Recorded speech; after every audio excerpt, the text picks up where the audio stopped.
हज़रत अली करमल्लाहु वजहू ने फरमाया कि तुम सूरज को नहीं देख सकते तो सूरज बनाने वाले को कैसे देख सकोगे।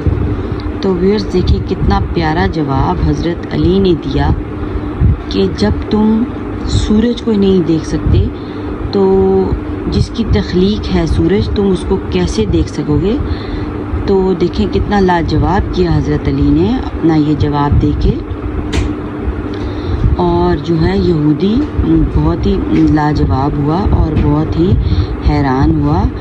तो व्यूअर्स इसलिए इस किस्म के वाक़यात जो हैं बाज़ दफ़ा जिस तरह उनको हिकमत और मसलियत के तहत हल किया जाए तो वो वाक़यात जो हैं वो हल हो सकते हैं और बिगड़ नहीं सकते।